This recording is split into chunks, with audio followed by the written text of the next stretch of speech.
eta aya 4 urang babaturan nyaeta Dina, Dita, Didi, jeung Danu geus satuju erek ngerjakeun tugas kelompok balik sakola.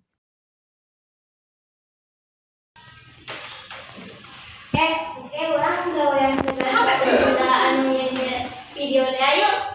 Di Mas Danu atau di Mas Saha? Di mah urang we tengah-tengah. Ayo mun kitu mah kuring balik heula rek dalam pas kitu urang langsung menuju ka Imah si Dita. Berarti make baju seragamnya. Siap-siap, jam di luar ya. Siap. Bet, warga euy, geus dahar. Garek jam 2, rek sarela 30 menitan mah. Saenggeus maranehna balik ka imah masing-masing jeung jam geus nuduhkeun jam 3, Dina, Dita jeung Didi geus ngumpul ngan ukur si Danu hungkul anu acan datang sabab manehna kalah kasare Tibra jeung Poho kana janjina. Nanya, tos hampir jam 4 ieu manehna can datang keneh we geuningan. Boa-boa manehna poho lamun ayeuna rek ngerjakeun tugas kelompok. Atawa meureun parang samanehna mah urang teh erek ngerjakeun di imah manehna. Urang ka imahna we yeuh. Urang dagang we sabari ngerjakeun tugas nu sejen.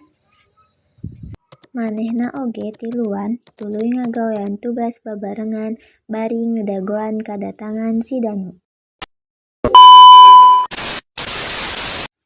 Waduh, kuring kabarangan geus jam 5:30 erek indit sakola.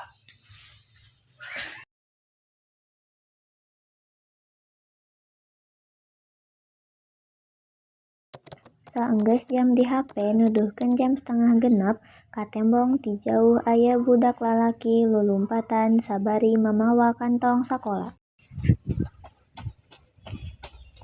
Ayo suang indit ka sakola, kan maraneh bagian piket kudu datang isuk-isuk.